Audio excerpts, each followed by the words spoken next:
رمضان کی عظمت سمجھیے، رمضان کا مقام سمجھیے، یہ مہینہ رب کریم کی بارگاہ میں کس قدر بڑا مرتبہ رکھتا ہے۔ ہمیں شاید بہت سارے ناظرین کو یہ تو پتا ہے، قرآن کی یہ آیت بھی سنی ہوگی، شہر رمضان الذی انزل فیہ القرآن، رمضان کا مہینہ جس میں قرآن اترا۔ مگر شاید بہت سارے ناظرین کو یہ نہیں پتا کہ اللہ کریم نے جو 4 بڑی آسمانی کتابیں اس دنیا میں نازل فرمائی، تورات، زبور، انجیل اور قرآن، سبحان اللہ، میرے آقا علیہ الصلوۃ والسلام فرماتے ہیں کہ حضرت ابراہیم کے صحیفے رمضان کی پہلی رات نازل ہوئے، تورات شریف رمضان کی 7ویں رات نازل ہوئی، انجیل شریف رمضان مبارک کی 14ویں رات نازل ہوئی، اور ابن ابی شیبہ کی روایت میں ہے کہ زبور شریف رمضان المبارک کی 6 تاریخ کو نازل ہوئی، سبحان اللہ، اور شب قدر کو سبحان اللہ جب قرآن مجید جو ہے اس کو نازل کیا گیا۔ تو اے میرے بیٹھے اسلامی بھائیوں، آپ ذرا غور کیجئے کہ 4 بڑی آسمانی کتابیں جو ہیں وہ اللہ کریم نے پورے سال میں جو مہینہ پسند فرمایا وہ رمضان کا مہینہ ہے، اور قرآن جو رب کا کلام، آخری کلام، سرچشمہ ہدایت جو ہے وہ میرے آقا علیہ الصلوۃ والسلام کے قلب منور پر 23 سال کے عرصے میں درجہ بدرجہ اور جو سمجھیے کہ وقفے وقفے سے وہ جبریل امین لاتے رہے، وہ نازل ہوا۔ تو اے میرے میٹھے اسلامی بھائیوں، ذرا غور کیجئے اس مہینے کا مقام کیسا ہے، یہ کتنی بڑی اللہ کی مہربانی ہے کہ رب کریم، بس ہم اللہ سے دعا کرتے ہیں کہ یا اللہ یہ چند دن بھی خیر سے نکل جائیں، ہمیں خیر کے ساتھ، عافیت کے ساتھ ماہ رمضان عطا بھی فرما، اور اس مہینے میں خوب روزے رکھنا، تراویح پڑھنا اور عبادتیں کرنا نصیب فرما۔ میرے بیٹھے اسلامی بھائیوں، سرکار غوث اعظم پیران پیر شیخ عبد القادر جیلانی رضی اللہ تعالیٰ عنہ کیا خوب فرماتے ہیں، رمضان میں کتنے حروف ہیں؟ را، میم، ضاد، الف اور نون۔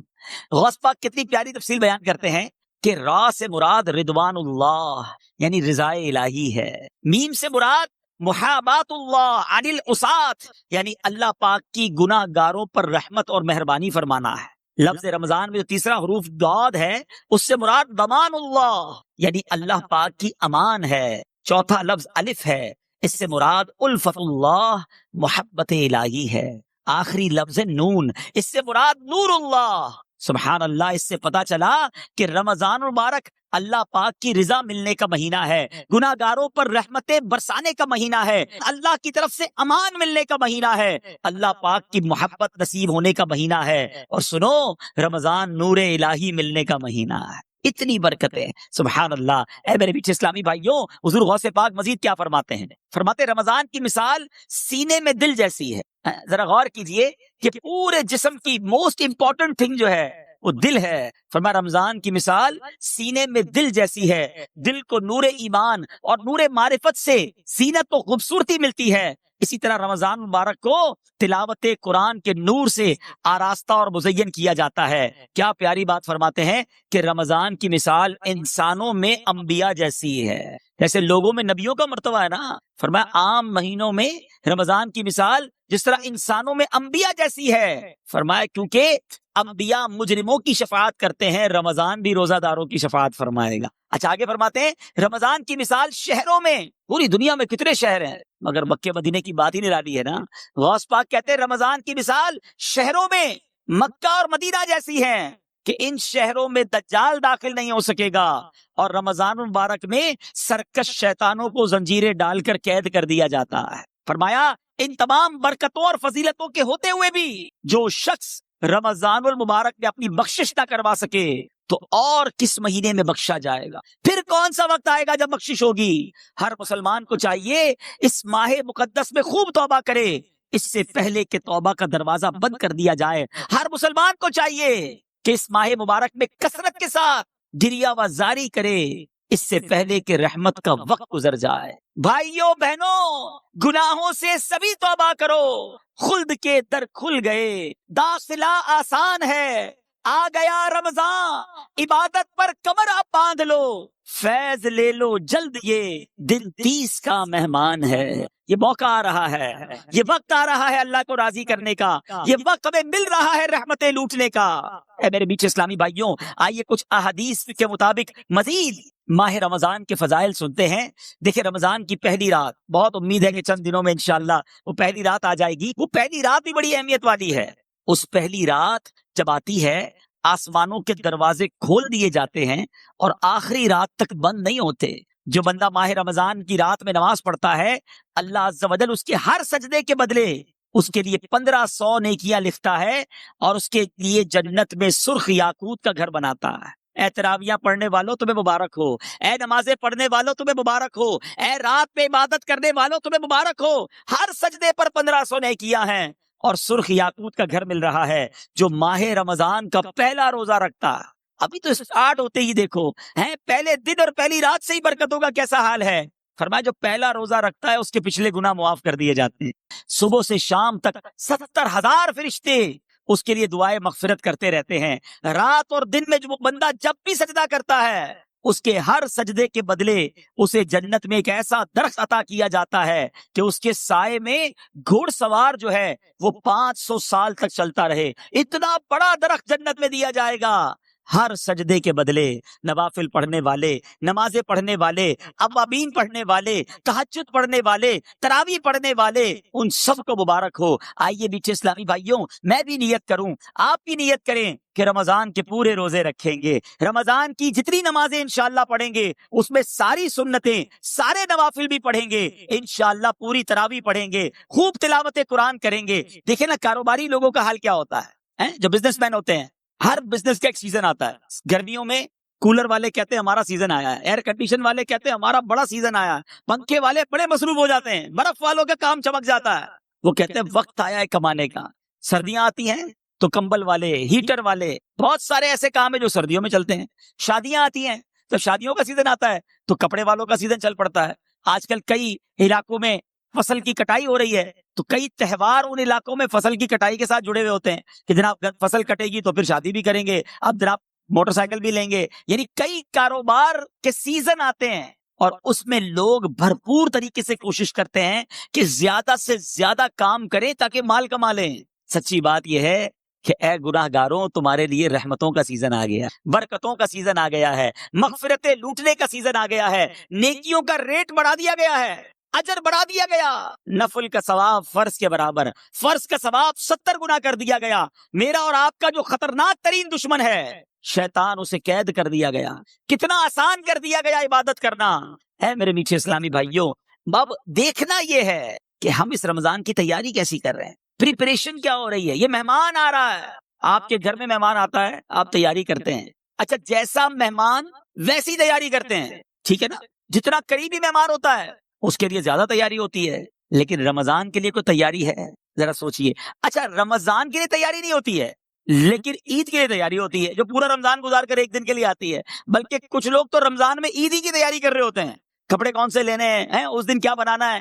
بدقسمتی سے ایسا بھی سننے کو ملتا ہے کہ یار کل ذرا عید کی تیاری کے لیے مارکیٹ میں جانے سے روزہ نہیں رکھیں گے، بڑا رش ہوگا۔ استغفر اللہ، جس رمضان کے صدقے عید ملی اس کی تیاری ہو رہی ہے، مگر جو رمضان اللہ کی طرف سے ہماری بخشش کروانے آیا ہے اس کی تیاری نہیں۔ رمضان کی اہمیت سمجھنے کے لیے یہی حدیث کافی ہے کہ اللہ کے حبیب صلی اللہ تعالی علیہ وسلم فرماتے ہیں، اس کا مضمون ہے، اگر میری امت کو پتا ہوتا کہ رمضان کیا ہے تو میری امت تمنا کرتی کہ سارا سال ہی رمضان ہوتا۔ اللہ اکبر۔ اے میرے بیچ اسلامی بھائیو، مولا علی شیر خدا کرم اللہ تعالی وجہ الکریم کیا کمال کی بات فرماتے ہیں، جس کا مضمون ہے کہ اگر اللہ کو اس امت کو عذاب دینا ہوتا تو اللہ کریم اس امت کو رمضان اور سورہ اخلاص نہ عطا فرماتا۔ یہ آیا اسی لیے ہے کہ میں اور آپ بخشے جائیں، ہماری بخشش کر دی جائے، ہمارے گناہ معاف کر دیے جائیں۔ دیکھیں نا، سارا سال میں اور آپ دعا کرتے ہیں یا اللہ سن لے، کرم فرما، ہم پر رحمت فرما، توبہ قبول کر لے، مغفرت فرما دے۔ یہ ایک بندے کی رب کی بارگاہ میں التجا ہوتی ہے نا، مگر رمضان میں معاملہ کیا ہوتا ہے کہ رمضان کی راتوں میں آسمان دنیا سے ندا دی جاتی ہے، رحمت کی صدا ہوتی ہے کوئی مانگنے والا کہ اس کی مغفرت کر دی، ہے کوئی توبہ کرنے والا اس کی توبہ قبول کی جائے، ہے کوئی سوالی کہ اس کا سوال پورا کیا جائے۔ ادھر سے صدائیں لگائی جا رہی ہیں پہلا عشرہ عشرہ رحمت، دوسرا عشرہ عشرہ مغفرت، تیسرا عشرہ جہنم سے آزادی کا عشرہ ہے۔ میرے بیچ اسلامی بھائیوں ذرا غور کیجئے کہ رمضان میں مغفرتیں کتنی ہوتی ہیں۔ احادیث میں مضمون ملتا ہے کہ روزانہ افطار کے وقت 10 لاکھ گناہ گاروں کو جہنم سے آزاد کر دیا جاتا ہے، ڈیلی روزانہ۔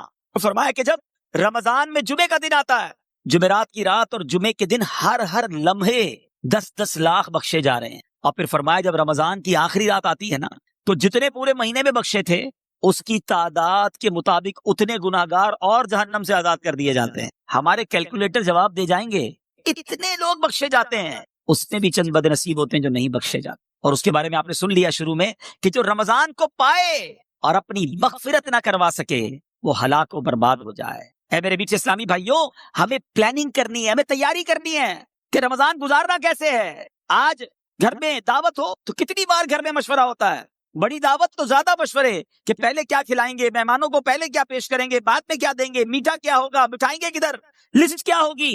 اور رمضان آ رہا ہے، اتنا بڑا مہینہ آ رہا ہے، اتنا بڑا ہمارے لیے مغفرت کروانے کے لیے رب کا احسان آ رہا ہے، اس کی کوئی تیاری، کوئی پلاننگ، کوئی مشورہ کہ کتنی بار تلاوت کروں گا، کتنے قرآن ختم کرنے ہیں، میں نے کتنے نوافل پڑھنے ہیں، میں نے کہاں کہاں اپنا وقت گزارنا ہے۔ الحمدللہ مدنی چینل پر جس طرح نشریات آ رہی ہیں، کون سے وقت کون سا میں نے پروگرام دیکھنا ہے، مدنی مذاکرے کے وقت کس طرح میں نے وقت نکالنا ہے۔ ارے ابھی سے پلاننگ کرو۔ اور سبحان اللہ، افطار کے وقت جو دعا مدنی چینل پر نشر کی جاتی ہے، خاص قبولیت کی گھڑیاں ہوتی ہیں، کروڑوں ہاتھ اٹھے ہوتے ہیں، نہ جانے کس کی آمین کے صدقے ہمارا بیڑا پار ہو جائے۔ تو ہمیں رمضان کی پلاننگ کرنی ہے۔ اچھا، پلاننگ ہو رہی ہوگی کچھ گھروں میں، افطاری کا سامان کون سا لینا ہے، کون سی آئٹم افطاری میں بنانی ہے، سحری میں کیا بنانا ہے۔ کچھ کاروباری لوگ اپنا پلان بنا رہے ہوں گے کہ اسٹور میں کون سا مال بھر لیں تاکہ جناب ریٹ بڑھ جائیں گے، پھر رمضان میں بیچیں گے۔ میرے میٹھے اسلامی بھائیوں، رمضان کھانے پینے کا فیسٹیول نہیں ہے۔ بدقسمتی سے جب ہم نکلتے ہیں نا سڑکوں پر تو بورڈ لگ جاتے ہیں، 2 قسم کے بورڈ ہوتے ہیں کہ یا تو یہ آئٹم خرید لیں کھانے پینے کی جس کی یہ اسکیم ہے، یا ہوٹل والے بورڈ لگاتے ہیں کہ بھائی ہمارے پاس افطار میں یہ آئٹمز ہوں گی، سحری میں یہ ہوگا، اتنے کا پیکج ہوگا۔ ایسا لگتا ہے اگر کوئی عام آدمی آئے نا باہر سے، مسلمان نہ بھی ہو، اور وہ ہمارے شہر کا یا ہمارے ملک کا چکر لگائے تو شاید اس کو ایسا لگے گا کہ مسلمانوں میں کوئی کھانے پینے کا تہوار ہو رہا ہے، ایسا لگ رہا ہے کوئی مقابلہ ہو رہا ہے کہ کیا کتنا کھانا ہے اس مہینے میں۔ شاید وہ یہ نہیں سمجھ سکے گا کہ یہ بھوکے رہنے کا، روزہ رکھنے کا مہینہ ہے۔ عام آدمی کو تو شاید یہ فیل ہوگا کہ یہ کوئی کھانے پینے کا فیسٹیول ہو رہا ہے۔ توبہ توبہ توبہ، ہم نے رمضان کو یوں سمجھیے ایک کھانے پینے کا تہوار اور ایک عجیب سا معاملہ بنا دیا ہے۔ حالانکہ میرے بیچ اسلامی بھائیوں، رمضان جو ہے نا، اس کے 2 نام ہیں۔ آئیے میں ان 2 ناموں کے بارے میں آپ کو کچھ بتاتا ہوں تاکہ احساس ہو کہ رمضان آیا کیوں ہے اور ہم نے اس کو گزارنا کیسے ہے۔ ماہ رمضان کا ایک نام ہے ماہ صبر اور دوسرا نام ہے مواسات کا مہینہ۔ اچھا، صبر کا مہینہ چلے یہ تو سمجھ آتا ہے کہ کھانے پینے اور ہر وہ چیز جس سے روزہ ٹوٹ جاتا ہے اس سے صبح سے شام تک صبر کیا جاتا ہے، اس لیے اسے ماہ صبر کہتے ہیں۔ ماہ مواسات کہنا تو اس کا مواسات کس کو کہتے ہیں؟ ہمدردی اور غم خواری کا مہینہ، بھلائی کا مہینہ۔ چونکہ رمضان میں سارے مسلمانوں سے، خاص کر قریبی رشتہ داروں سے بھلائی کرنے میں زیادہ ثواب ہے، اس لیے اسے ماہ مواسات کہتے ہیں۔ علماء کرام نے روزہ فرض ہونے کی حکمتوں میں ایک حکمت یہ بھی بیان فرمائی کہ روزہ جو ہے نا، بیسیکلی فقر و فاقے کا عملی طور پر احساس دلاتا ہے۔ پریکٹیکلی پتا چلتا ہے کہ فقر کی زندگی کیسی ہے، فاقے کی زندگی کیسی ہے، یعنی غربت کیا ہے۔ کسی کے گھر میں روز فاقے چل رہے ہیں، یہ آپ کو اور مجھے کیسے پتا چلے گا کہ فاقے میں بندہ کیسا ہوتا ہے، غربت اور فقیری میں کیسا ہوتا ہے۔ اب جب بندہ روزہ رکھتا ہے اور بھوکا ہو، بھوک لگتی، پیاس لگتی ہے اور روزانہ روزے رکھ رہا ہے، اب اسے احساس ہوتا ہے کہ میں تو کچھ افطار میں جا کے کھا لیتا ہوں، مگر غریب کئی ایسے ہیں جو ساری زندگی اسی طرح گزار رہے ہیں، فقیری میں گزار رہے ہیں، فقر و فاقے میں گزار رہے ہیں۔ اللہ اکبر، جب بندہ اس طرح خود بھوک کو دیکھتا ہے تو اب بھوکوں کی مدد کرنے کا جذبہ بڑھتا ہے، غریبوں کی خیر خواہی کا جذبہ بڑھتا ہے۔ یہ بیسیکلی روزے کی ایک حکمت علماء نے بیان کی۔ اعلیٰ حضرت امام اہل سنت کے والد محترم مولانا نقی علی خان رحمۃ اللہ تعالی کیا فرماتے ہیں کہ ایک شخص تھا، اسے صدقہ خیرات کا بڑا شوق تھا، خدا میں بہت خرچ کرتا، جو پیسے ہاتھ میں آتے خرچ کر دیتا۔ اس کے رشتہ داروں کو وہ بڑا برا لگتا تھا کہ یہ پیسے بچاتا ہی کوئی نہیں ہے، ہم جو پیسے آتے ہیں اللہ کی راہ میں بانٹ دیتا ہے۔ اس کو اس کے رشتہ داروں نے بند کر دیا، قید کر دیا، کھانا پینا بھی نہیں دیا، گویا اس کو قید کی اور بھوک کی سزا دی۔ کچھ دنوں بعد وہ بعد آیا، جب اس کو اس قید سے نکالا کہ اب شاید صحیح ہو گیا ہوگا، اب اتنا خرچہ نہیں کرے گا اللہ کی راہ میں۔ وہ جیسے ہی باہر آیا باہر آتے ہی اس نے اور صدقہ و خیرات کرنا شروع کر دیا. تو رشتہ داروں نے کہا تمہیں سمجھ نہیں آئی, قید سے سبق نہیں ملا؟ کہتا واقعی سبق ملا. پہلے تو پیسے بانٹتا تھا, بھوک نہیں دیکھی تھی, قید نہیں دیکھی تھی, تنگی نہیں دیکھی تھی. اب اندر بند ہوا تو پتا چلا بھوک کیا چیز ہے, غربت کیا چیز ہے. تو اب تو میں اللہ کی راہ میں مزید خرچ کروں. اچھا, اس سے ایک اور بات سیکھنے کو ملی کہ روزے کی حکمت یہ ہے کہ ہم بھوکے رہیں. اب ادھر تو حال یہ ہے کہ بندہ سحری میں اس لیے زیادہ کھاتا ہے کہ شام تک بھوکا رہنا ہے, شام کو اس لیے زیادہ کھاتا ہے کہ سارا دن بھوکا رہا تھا. اتنی ساری آئٹمیں کہ جو پورے سال میں نہیں کھائی تھی. کچھ لوگوں کا تو رمضان میں وزن بڑھ جاتا ہے. ارے اللہ کے بندو, روزے رکھنے تھے, تراویح پڑھنی تھی, یہ تو یعنی اتنا کھایا. اچھا, پھر 10-15 رمضان کے بعد آپ چیک کر لیں, ہاسپٹل میں لائن لگی ہوتی ہے, کسی کو ڈائریا ہو رہا ہے, کسی کا پیٹ خراب ہو گیا ہے, کسی کا گلا خراب. اچھا, 4-5-6 رمضان کے بعد آپ کو تراویح کے اندر کھانسیوں کی آوازیں آنا شروع ہو جائیں گی. کیوں؟ روزانہ افطار میں سموسے کھانے ہیں, روزانہ تلی ہوئی 4 قسم کی آئٹمیں کھانی ہے. کچھ تو ہماری افطاری کی واجبات ہیں, یہ نہیں ہوگی تو لگتا ہے افطاری نہیں ہوگی. اللہ اکبر, ہم نے تو رمضان کے روزوں کو کچھ اور ہی بنا دیا, حالانکہ اس میں بھوکا رہنا مقصود تھا کہ انسان. اچھا, آپ جب بھوکے ہوتے ہیں نا, ایک تو غربت کا اور بھوک کا احساس, دوسرا آپ نے دیکھا ہوگا کرو فر ختم ہو جاتا ہے, عاجزی آ جاتی ہے. وہ جو ٹور ہوتی ہے نا, اکڑ کے چلنا, روب جمانا, ڈانٹنا, جھڑکنا, بالکل اس کو فیل ہونے لگتا ہے کہ یار میری اوقات ہی کوئی نہیں ہے. بالکل وہ ڈھال ہو جاتا, اس کو پتا چل جاتا ہے کہ یہ میری اوقات ہے. عاجزی سے, انکساری سے, محبت سے لوگوں سے بات کریں. اور ہم سب جب بھوکے دسترخوان پر بیٹھتے ہیں تو احساس ہوتا ہے کہ یار بھوک کیا چیز ہے. میرے میٹھے اسلامی بھائیوں, غریبوں کی اگر غریبی کا احساس لینا ہے, بلکہ رمضان کا پراپر ایسنس لینا ہے, رمضان کا پراپر جس کو آپ کہیے کہ جو مقصود ہے وہ حاصل کرنا ہے, تو پھر انسان کو بھوکا رہنا اور اس سے یہ میسج لینا ہے. اے میرے میٹھے اسلامی بھائیوں, اگر کوئی مالدار ہے, کہتا یار اللہ نے پیسے دیے ہیں, 10 قسم کی ڈشیں سحری میں بناؤں گا, 20 قسم کی افطاری میں بناؤں گا, ٹھیک ہے آپ کھا سکتے ہیں, جائز ہے, مگر جو جس کا کہتے ہیں نا کہ اس کی اصل حکمت ہے, آپ اس سے محروم ہو جائیں گے. اور اگر آپ اللہ کی رضا کے لیے سادہ رہتے ہیں, کم کھاتے ہیں, بھوکے رہتے ہیں, کم سوتے ہیں, تاکہ اور عبادت کر سکیں, تو میرے میٹھے اسلامی بھائیوں اس کا مرتبہ اور ہے. حضرت بشر حافی رحمت اللہ تعالی کے بارے میں آتا ہے, آپ کسی جگہ سردی میں بیٹھ کر سردی سے کانپ رہے تھے. اچھا, پاس گرم کپڑے بھی پڑے تھے. کسی نے کہا حضرت اتنی سردی ہے, سردی میں کانپ رہے, کپڑے بھی پڑے ہیں آپ کے پاس, پہن لیں اس کو, سردی سے بچ جائیں گے. کیا کمال کا جواب دیا. فرمایا پورے شہر میں سردی ہے, بہت سارے غریب ہیں جن کے پاس گرم کپڑے نہیں, اور میرے پاس اتنے پیسے بھی نہیں کہ سب کو گرم کپڑے پہنا دوں. کم از کم خود سردی میں رہ کر ان کی سردی کا احساس تو کر سکتا ہوں, غریبوں کے ساتھ اظہار یکجہتی تو کر سکتا ہوں. اب یہ اللہ والوں کا انداز ہے. مگر ادھر تو حال یہ ہے کہ غریب کی غربت کا مذاق اڑایا جاتا ہے, اس کو دکھا دکھا کے ایسے کام کیے جاتے ہیں جس سے اس کے دل پر اور افسوس طاری ہو جائے. ایک تو یہ سوشل میڈیا نے جو بیڑا غرق کیا ہے. اب تو حال یہ ہے کہ افطار میں کیا پکا ہے, پہلے اس کی تصویر جائے گی, پھر افطار ہوگا. پتا چلے آج ہمارے گھر میں کیسی افطاری بنی ہے, کون سے ہوٹل میں سحری کی ہے, کون سی جگہ پر افطاری کی ہے, دنیا بھر کو بتانا ہے, تاکہ جس کے پاس پیسے نہیں ہیں وہ بھی تکلیف میں مبتلا ہو جائے. نہیں میرے میٹھے اسلامی بھائیوں, اگر اللہ نے آپ کو کوئی نعمت دی ہے تو اس کا مطلب یہ نہیں کہ لوگوں کو تکلیف دیں, لوگوں کو وہ نعمتوں کو دکھا کر ان کے دلوں میں رنج طاری کریں. یہاں تک لکھا گیا کتابوں میں کہ اپنے گھر میں اچھا کھانا بناؤ تو تھوڑا زیادہ بناؤ تاکہ پڑوسیوں کو دو, اور اگر نہیں دینا تو پھر ان کے سامنے اس کو ظاہر بھی نہ کرو. بڑے بڑے برگر, پیزا اور پتہ نہیں کیا کیا گھر پہ منگواتے ہیں, اور اس کے باکسز گھر کے باہر پڑے ہوتے ہیں.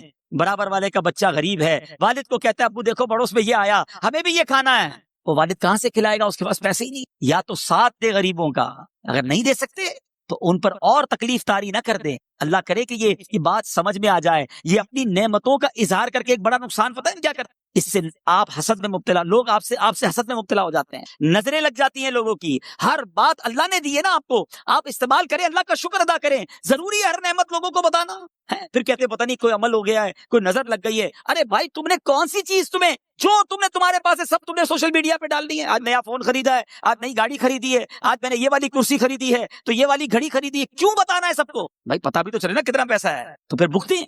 پھر یہ معاملات یہ روایتوں کا مضمون ہے کہ اپنی نعمتوں کا اظہار کر کے اپنے اوپر لوگوں کے حسد کروانے سے بچو. اگر اللہ نے دیا ہے یا تو سادہ رہیں یا پھر لوگوں کی مدد کریں, اور اگر نہیں کر سکتے تو یہ دکھلاوا بند کر دیں. تو بہرحال میرے میٹھے اسلامی بھائیوں, یہ کم کھانا جو ہے نا, یہ نعمت پتہ ہے کتنی بڑی ہے. سبحان اللہ, کہ گلا سوکھتا ہے نا جب پیاس سے, بھوک اور پیاس کا خوب احساس ہونا یہ روزے کے مقاصد سے ہے. تو میرے میٹھے اسلامی بھائیوں, اگر روزے کا اصل مقصد ہی فوت ہو جائے گا, ساتھ ہی کھانے سے طبیعت مدمزہ ہو جائے گی, معدہ بھی خراب ہونے کا امکان ہے, تو اگر آپ واقعی 30 کے 30 روزے رکھنا چاہتے ہیں، پورا مہینہ تراویح پڑھنا چاہتے ہیں، روز تلاوت کرنا چاہتے ہیں، درود پاک پڑھنا چاہتے ہیں، افطار کے وقت آنسو بہانا چاہتے ہیں، تاک راتوں میں ساری رات مسجد میں گزارنا چاہتے ہیں، تو اس کے لیے آپ کو کم کھانا، اس کے لیے پلان کرنا ہوگا کہ یہ مہینہ اس لیے نہیں آیا کہ میں نے کھانے پینے اور مزے اڑانے ہیں، یہ مہینہ تو اللہ کی راہ میں خرچ کرنے کے لیے آیا ہے، یہ مہینہ تو سجدے کروانے آیا ہے، یہ مہینہ تو تلاوت کرنے کے لیے آیا ہے۔ تو پھر انشاءاللہ اگر آپ کی پلاننگ ہوئی تو آپ اللہ نے چاہا خوب برکتیں لوٹ سکیں گے۔ اب میں ایک اور بات آپ کو بتاؤں، ایک مسلمان یہ بھی تو چاہتا ہے نا کہ اس کو یہ پتا چلے کہ نبی پاک علیہ السلام رمضان کیسے گزارتے، پیارے آقا کا رمضان کیسا ہوتا تھا۔ آؤ میں آپ کو بتاتا ہوں کہ جن کے صدقے رمضان ملا ہے، جن کے صدقے قرآن ملا ہے، بلکہ صحیح بات تو یہ ہے کہ اللہ کے نبی کے صدقے ہی ہمیں رب کا راستہ ملا ہے، انہوں نے ہی ہمیں ایمان کی دولت سے نوازا ہے۔ وہ کتنا پیارا نعت کا شعر ہے نا کہ تیرے صدقے میں آقا، تیرے صدقے میں آقا سارے جہان کو دین ملا، میرے آقا کے صدقے میں سارے جہان میں یہ دین پھیلا ہے۔ وہ آقا رمضان کیسے گزارتے تھے؟ بی بی عائشہ صدیقہ رضی اللہ تعالی عنہا فرماتی ہیں کہ جب رمضان آتا تو نبی پاک کا چہرہ انور کا جو رنگ ہے نا وہ متغیر ہو جاتا، تبدیل ہو جاتا، اور میرے آقا نماز کی کثرت فرماتے، خوب دعائیں مانگتے، گویا خوف خدا نبی پاک کے چہرہ انور پر، قلب اقدس پر طاری ہو جاتا۔ بی بی عائشہ فرماتی ہیں کہ جب نبی پاک علیہ السلام کی بارگاہ میں رمضان آتا، احادیث کا مضمون ہے، تو جبریل امین آتے تھے اور آقا ان کے ساتھ خوب قرآن کا دور فرماتے۔ سبحان اللہ۔ ایک جگہ سیدنا عبداللہ بن عباس فرماتے ہیں جب ماہ رمضان آتا تو سرکار مدینہ علیہ السلام قیدیوں کو رہا کرتے اور ہر سائل کو عطا فرماتے۔ اللہ اکبر۔ رمضان میں آپ خصوصاً بہت زیادہ سخاوت فرماتے، جبریل امین رمضان کی ہر رات میں ملاقات کے لیے حاضر ہوتے، رسول کریم علیہ السلام ان کے ساتھ قرآن کا دور فرماتے، اور جب بھی حضرت جبریل علیہ السلام آپ کی خدمت میں آتے تو آپ علیہ السلام تیز چلنے والی ہوا سے بھی زیادہ خیر یعنی بھلائی کے معاملے میں سخاوت فرماتے۔ ہاتھ اٹھا کر ایک ٹکڑا اے کری ہے سخی کے مال میں حقدار ہم۔ تو اے میرے بیچ اسلامی بھائیوں، نبی پاک کا رمضان کیسا ہوتا؟ تلاوت قرآن والا، دعاؤں والا، سجدوں والا۔ ایک جگہ فرماتی بی بی عائشہ صدیقہ رضی اللہ تعالیٰ عنہ کہ میرے آقا رمضان میں بستر پر تشریف نہ لاتے، یعنی رات عبادتوں میں گزرتی تھی، کم آرام ہوتا تھا۔ ادھر تو ایسے بھی کئی لوگ ملتے ہیں جو سارا دن ہی سوتے رہتے ہیں، نمازیں قضا کر دیتے، بھائی روزہ رکھا ہے، معاذ اللہ ثم معاذ، نماز بھی پڑھنی ہے، عبادت بھی کرنی ہے، روزہ بھی رکھنا ہے، اور انشاءاللہ عبادت بھی خوب کرنی، ثواب کمانا ہے۔ تو بہرحال میرے بیچ اسلامی بھائیوں، پیارے آقا کا رمضان دعاؤں کے ساتھ، گر گڑا کر نمازوں کے ساتھ، تلاوت قرآن کے ساتھ، اور پھر ہم نے سنا کہ سخاوت کے ساتھ، تیز آندھی سے چلنے والی ہوا سے بھی زیادہ میرے آقا سخاوت فرماتے۔ اب ہم نے کیا کرنا ہے؟ ہم نے بھی ان اعمال کی نیت کر لی۔ تو پہلی نیت یہ کرتے ہیں انشاءاللہ کہ رمضان کے پورے روزے رکھیں گے، پوری تراویح پڑھیں گے، ارے ہر سجدے پر 1500 نے کیا، جنت میں یاقوت کا گھر، جنت کا درخت۔ جو 8 رکعتیں پڑھ کے تراویح چھوڑ کے جاتے، سوچو کتنی نیکیاں چھوڑ گئے۔ 12 رکعتیں پڑھ کے نکل جاتے، ذرا سوچے کتنی نیکیاں چھوڑ گئے، کتنے جنت کے محل تم سے چلے گئے، کتنے خزانے چھوڑ دیے تم نے۔ 3 روزہ تراویح پڑھتا ہوں، کیوں؟ باقی دن تو پھر کاروبار کرنا ہے۔ اگر کوئی 3 روزہ، 5 روزہ، 7 روزہ ختم قرآن میں تراویح پڑھ لیتا ہے، ٹھیک ہے اگر وہ صحیح طریقے سے پڑھتا ہے، لیکن بقیہ دنوں کی تراویح معاف نہیں ہوئی ہے، وہ بھی پڑھنی ہے۔ روزانہ 20 تراویح پڑھیں گے انشاءاللہ، آخر رمضان تک پڑھیں گے انشاءاللہ۔ اب آتے سخاوت کی، سبحان اللہ۔ اس مہینے میں خوب اللہ کی راہ میں خرچ کریں، اور جب بھی اللہ کی راہ میں خرچ کریں نا، پہلے تو یہ ذہن بنا لیں، یہ جو ہوتا ہے نا کہ یار اب خرچ کریں گے تو کم ہو جائے گا، کیلکولیٹر تو یہی کہتا ہے، ہمیشہ یاد رکھ۔ 1 لاکھ روپے ہیں، 5000 دے دیے تو کیلکولیٹر تو بتائے گا 95,000 رہ گئے، لیکن انشاءاللہ میرے آقا کیا فرماتے ہیں وہ میں آپ کو بتاتا ہوں۔ نبی پاک علیہ السلام فرماتے ہیں، جس کا مضمون ہے کہ میں اللہ کی قسم کھا کر کہتا ہوں، اللہ کی راہ میں خرچ کرنے سے مال کم نہیں ہوتا۔ تو یہ طے ہو گیا کہ بے شک دنیا کا حساب کچھ اور کہے، مصطفیٰ کریم علیہ السلام فرما رہے ہیں تو یہ مال ملٹی پلائی ہوگا، یہ بڑھے گا۔ اچھا ایسا نہیں ہے کہ اس کی مثالیں ہمارے ساتھ نہیں ہیں، جو حلال کماتا ہے، پوری زکوٰۃ دیتا ہے، اس سے پوچھو ہر سال اس کی زکوٰۃ بڑھتی چلی جاتی ہے۔ کیسے بڑھتی ہے بھائی؟ زکوٰۃ بڑھنے کا مقصد کیا ہوا؟ آپ کا مال بھی تو بڑھ گیا نا۔ تو اللہ کی راہ میں خرچ کرنے سے مال کم نہیں ہوتا، اور بالخصوص زکوٰۃ۔ اگر زکوٰۃ آپ پر واجب ہے، آپ صاحب استطاعت ہیں، اور وہ جو تمام زکوٰۃ کی شرائط ہیں، اس کے بعد اب زکوٰۃ دینے کا وقت آ گیا، خدا را پوری زکوٰۃ۔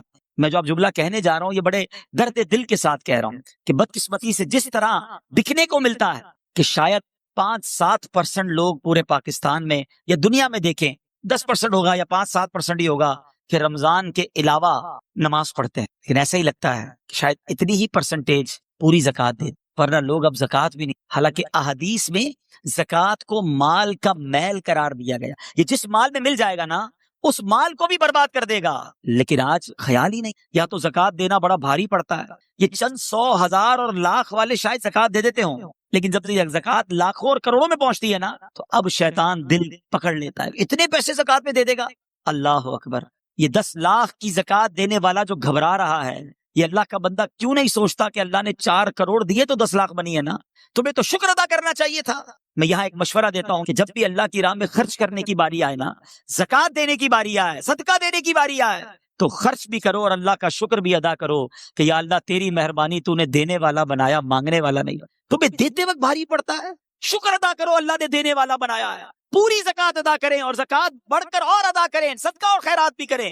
لیکن یہاں دل پر بھار پڑ جاتا ہے. یہی تو امتحان ہے.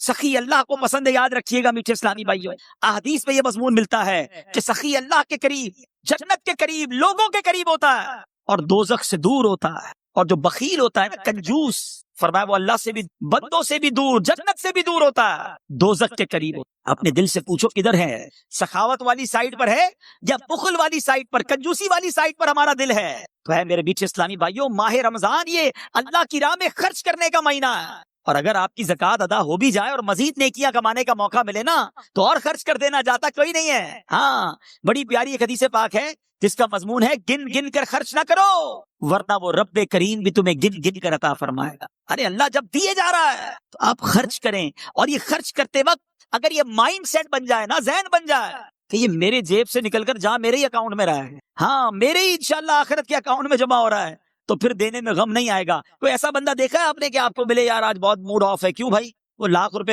جیب میں پڑے تھے، آتے آتے اپنے اکاؤنٹ میں ڈلا کے آ گیا. آپ کہیں گے کیا ہو گیا بھائی؟ جیب میں تھے، آپ کے اکاؤنٹ میں چلے گئے، ٹینشن کس بات کی ہے؟ تو بالکل ایسا ہی ہے. آپ نے جب بھی اللہ کی راہ میں خرچ کرنا ہے نا، کسی غریب کی مدد کرنی ہے، کسی رشتہ دار کی مدد کرنی ہے، کوئی مسجد میں چندہ دینا ہے، کوئی نیکی کا کام، واٹ ایور آپ نیکی کا کام کریں، فوراً سوچ لیں یہ میرے اکاؤنٹ میں ڈپازٹ ہو گیا ہے، اور ایسے اکاؤنٹ میں جمع ہوا ہے جہاں سے کوئی چھین بھی نہیں سکتا. ہاں، حدیث قدسی ہے، اللہ فرماتا ہے اے ابن آدم اپنا مال میرے پاس جمع کروا دے، نہ جلے گا، نہ ڈوبے گا، نہ چوری ہوگا، یعنی نہ کم ہوگا. خلاصہ حدیث ہے.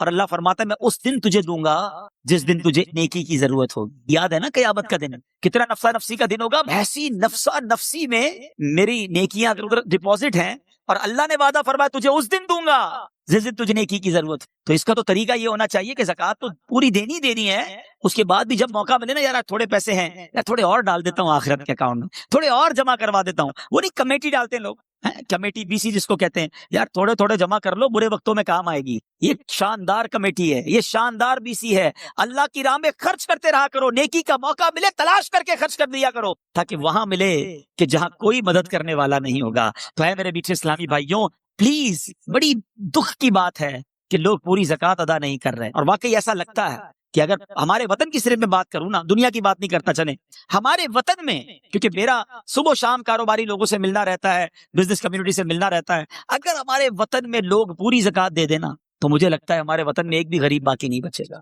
اتنا اللہ پاک نے لوگوں کو نوازا ہے لیکن پوری زکوٰۃ نہیں. تو خدارا ایسا نہ ہو یہ مال عذاب بن، یہ مال کا میل مال میں مل کر تباہی لے آئے. دنیا میں بھی تباہی ہے، آخرت میں بھی تباہی ہو. حدیث کا مضمون ہے کہ زکوٰۃ دے کر اپنے مال کو مضبوط قلعوں میں قید کر لو، آپ کا مال سیکیور ہو جاتا ہے اور بڑھتا بھی رہتا ہے، برکت بھی ملتی ہے. تو آئیے نیت کریں. اچھا، اسلامی بہنیں بھی مجھے سن رہی ہوں گی، سونا ہوتا ہے، زیور ہوتے ہیں، زکوٰۃ نہیں دیتی ہیں اور پھر یہ کہتی ہیں ہم کماتی تھوڑی ہیں. یہ سونا عذاب بنا دیا جائے گا. روایتوں کا مضمون ہے کہ اسی سے عذاب دیا جائے گا اس شخص کو، آگ کا انگارہ بنا دیا جائے گا کہ جو سونے کی زکوٰۃ نہیں دیتا. تو پلیز اگر میری بہنیں مجھے سن رہی ہیں، اسلامی بھائی سن رہے ہیں، اللہ پاک نے نوازا ہے تو اس میں کنجوسی نہ کرو، حساب کریں، پوری کیلکولیشن کریں. اگر آپ کو نہیں پتا تو معلومات کریں، علماء سے رابطہ کریں، آ جائیں کسی عالم دین کے پاس اور بتائیں کہ میرے پاس یہ سب کچھ ہے، اس پر کتنی زکوٰۃ ہے مجھے بتائیے، اور پوری زکوٰۃ ادا کریں. نیت کریں انشاءاللہ پوری زکوٰۃ ادا کریں گے. اب بتاتا ہوں کہاں ادا کریں، لیکن پہلے یہ پوری نیت کر لیں، ٹھیک ہے؟ پیچھے اگر زکوٰۃ ادا نہیں کی ہے اب تک، پچھلے سالوں کی نہیں کی، وہ بھی کرنی. یہ قرض ہے آپ پر، یاد رکھیے گا، یہ ادا کر دیں ورنہ اس کا جواب بند نہیں پڑے گا. تو بہرحال میرے پیچھے اسلامی بھائیوں، اچھا اب زکوٰۃ جس طرح ادا کرنے سے پہلے اس کی کیلکولیشن ضروری ہے. کہ کتنی بنتی ہے، اس کا پورا نصاب ہے، یہ علم سیکھنا بھی ضروری ہے۔ اور اگر آپ کو نہیں معلوم تو جیسا میں نے کہا کہ ماشاءاللہ علماء کرام دعوت اسلامی میں موجود ہیں، دارالفتہ اہل سنت موجود ہے، رابطہ کر لیں، وہ گائیڈ کر دیں گے۔ جس طرح آپ نے آفس کا حساب کتاب بنانے کے لیے اکاؤنٹنٹ رکھا ہے، ٹیکس کی رپورٹ جمع کرانے کے لیے سال میں ایک ہی بار ٹیکس جمع کراتے ہیں، خود کیوں نہیں لکھ لیتے سارا؟ کیوں وکیل کے پاس جاتے؟ نہیں یار وہ ایکسپرٹ ہے، ذرا صحیح طریقے سے حساب بنائے گا، تو زکوٰۃ خود ہی بنا لیں گے آپ مفتی ہیں۔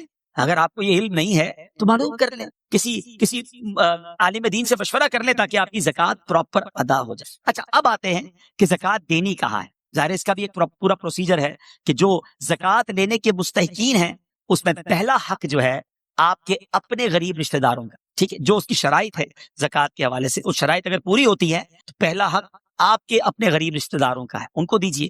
اور اس کے بعد میں گزارش کروں گا کہ عاشقان رسول کی مدنی تحریک دعوت اسلامی جو دین متین کا عظیم الشان کام کر رہی ہے، ایسا کام کر رہی ہے میٹھے اسلامی بھائیوں، جس کی نظیر، جس کی مثال پوری دنیا میں آپ تلاش کریں آپ کو شاید نہیں ملے گی۔ تو وہ میرے اسلامی بھائی جو مجھے سن رہے ہیں، آپ کے پیسوں کا، آپ کے ڈونیشن کا، آپ کی زکوٰۃ کا بہترین استعمال دعوت اسلامی ہے۔ تو اس بار ہم نے اپنے غریب رشتہ داروں کے ساتھ ساتھ اپنی دعوت اسلامی کا بھرپور ساتھ دینا ہے، جس کے اربوں روپے کے اخراجات ہیں، اور ماہ رمضان میں دل کھول کر دعوت اسلامی کو ڈونیشن دینا ہے۔ بلکہ ایک اور اچھی نیت کر لیتے ہیں، میں اور آپ تو جتنی ہماری حیثیت ہے اتنا ہی ڈونیشن دے سکیں گے نا، لیکن اگر ہم چاہیں تو اپنے دوست احباب کے ذریعے بہت زیادہ مدنی عطیات جمع کر سکتے ہیں۔ تو میں بھی نیت کروں اور آپ بھی نیت کر لیں کہ انشاءاللہ اپنا ڈونیشن، اپنے مدنی عطیات بھی دیں گے اور اپنے رشتہ داروں اور دوستوں سے بھی لے کر دیں گے انشاءاللہ۔ اللہ پاک ہم سب کو اپنی پیاری تحریک دعوت اسلامی کی خوب مدد کرنے کی توفیق عطا فرمائے اور اسے اپنی بارگاہ میں قبول بھی فرمائے۔ صلو علی الحبیب صلی اللہ تعالی علی محمد صلی اللہ علیہ وسلم۔ الحمدللہ رب العالمین والصلاة والسلام علی سید المرسلین یا ارحم الراحمین یا ارحم الراحمین یا ارحم الراحمین، یا ربنا یا ربنا یا ربنا یا ربنا یا ربنا، یا اللہ یا رحمان یا رحیم، یا اللہ یا رحمان یا رحیم، یا اللہ یا رحمان یا رحیم۔ اللهم ربنا آتنا في الدنيا حسنة وفي الآخرة حسنة وقنا عذاب النار وقنا عذاب القبر وقنا عذاب الحشر وقنا حساب الميزان۔ اللهم أجرنا من النار، اللهم أجرنا من الشيطان، اللهم إنك عفو كريم تحب العفو فاعف عنا يا كريم، فاعف عنا يا غفور، يا مقلب القلوب ثبت قلبي على دينك، يا مصرف القلوب صرف قلوبنا على طاعتك۔ اللهم إنا نسألك الأمن يوم الخوف، ربنا لا تؤاخذنا يوم القيامة إنك لا تخلف الميعاد، إنك على كل شيء قدير، ربنا حاسبني حسابا يسيرا، اللهم بلغنا رمضان بالصحة وعافية۔ اے رب کریم، تیرے گناہ گار سیاہ کار بندے ہاتھ اٹھائے شرمندہ تیرے دربار میں حاضر ہیں۔